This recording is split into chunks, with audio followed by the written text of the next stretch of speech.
দেশজুড়ে নদী নালা খাল ও জলাশয় খনন এবং পুনর্খনন কর্মসূচি শুরু করতে যাচ্ছে সরকার। এই জাতীয় কর্মসূচির উদ্বোধন করতে আগামী 16 মার্চ দিনাজপুরে যাচ্ছেন প্রধানমন্ত্রী তারেক রহমান। দিনাজপুরের কাহারোল উপজেলায় আনুষ্ঠানিকভাবে এই কর্মসূচির উদ্বোধন করা হবে। মঙ্গলবার সচিবালয়ে প্রধানমন্ত্রীর সঙ্গে বৈঠক শেষে সাংবাদিকদের এ তথ্য জানান স্থানীয় সরকার পল্লী উন্নয়ন ও সমবায় প্রতিমন্ত্রী মীর শাহে আলম। মাননীয় প্রধানমন্ত্রী তারেক রহমান নির্বাচন ইশতেহারে ছিল আমার সরকার গঠন করলে এই 5 বছরে আমরা 20,000 কিলোমিটার নদী খাল জলাশয় খনন করব, যার মধ্য দিয়ে শহীদ প্রেসিডেন্ট জিয়াউর রহমান সেই সময় যা খাদ্য সংস্থাপন হয়েছিলেন এবং খাদ্য রপ্তানি করেছিলেন, সেটাকেই ধারণ করে আমরা আমাদের পানি সম্পদ মন্ত্রণালয়ের সিদ্ধান্ত নেওয়া হয়েছে।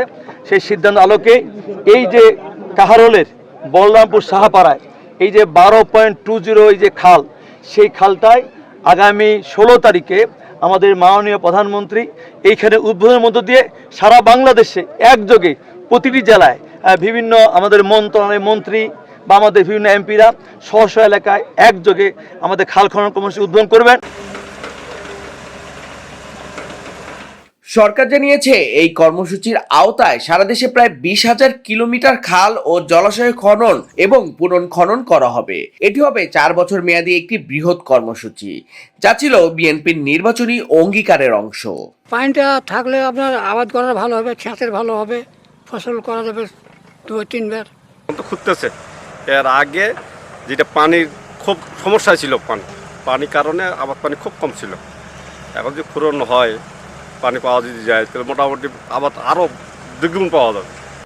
নদী কাঁটায় মেশিন বসে দিয়ে পাইপ দিয়ে উঠে দিলাম, পানি হয়ে গেল জমিতে। আগে কি হতো? আর আগে তো এটা ছিল না, আগে তো মেশিন ছিল না। আকাশের পানি যা পড়ে তাই, আর শুকিয়ে গেল, চলে গেল।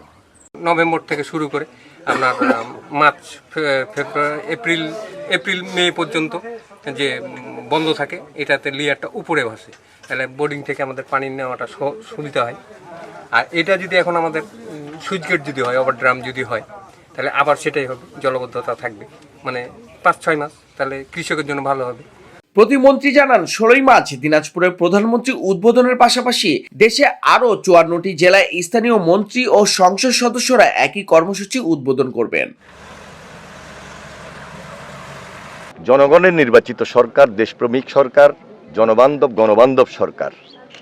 আমরা সম্পূর্ণভাবে দায়িত্বশীলতার সহিত অতীতে যে ধরনের দুর্নীতি হয়েছিল, মেগা দুর্নীতি হয়েছিল, সব কিছু বিবেচনা রেখে, মাথায় রেখে আমরা যে কাজটুকু করব, সেটা আমরা সবসময় নিবিড় পর্যবেক্ষণে রাখব। কোনোভাবেই যেন দুর্নীতি এখানে আশ্রয় বা প্রশ্রয় না পায়, সেই দিকে আমাদের বিশেষ নজর থাকবে। সম্পূর্ণভাবে জনস্বার্থে আমরা এই কাজগুলো করব, সেখানে আমাদের স্বচ্ছতা আমরা নিশ্চিত করব দায়িত্বশীলতার সহিত। সরকারের মতে খাল পুনর্খননের মাধ্যমে পানি প্রবাহ বাড়বে, সেচ ব্যবস্থা উন্নত হবে এবং এতে কৃষি উৎপাদন বৃদ্ধি পাবে। ফলে দেশের বিভিন্ন অঞ্চলের কৃষকের জীবন ও জীবিকার ইতিবাচক পরিবর্তন আসবে বলে আশা করা যাচ্ছে। Climate smart agriculture and water management প্রকল্পের আওতায় পানি উন্নয়ন বোর্ড দিনাজপুরের অধীনে দিনাজপুর জেলার কাহারোল উপজেলার বলরামপুর এলাকায় সাহাপাড়া খাল প্রায় 12.20 কিলোমিটার খনন করা হবে।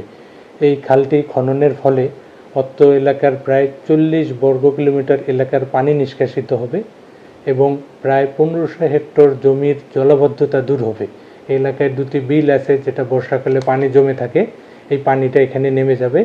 এর ফলে প্রায় 1200 হেক্টর জমিতে, এই খাল খননের পরে ফলে আমরা 1200 হেক্টর জমিতে সেচ সুবিধা বৃদ্ধি করতে পারবো এবং প্রায় 60,000 মেট্রিক টন ধান নষ্ট হওয়া থেকে বেঁচে যাবে। খালটি খনন প্লাস এই খালের সম্মুখে আমরা রেগুলেটর নির্মাণ করব। এর মাধ্যমে আমরা বর্ষাকালের পানিটা কন্ট্রোল করব, যার ফলে শুষ্ক মৌসুমে এই খালের পানি ব্যবহার করে এলাকার কৃষকগণ সেচ দিতে পারবেন।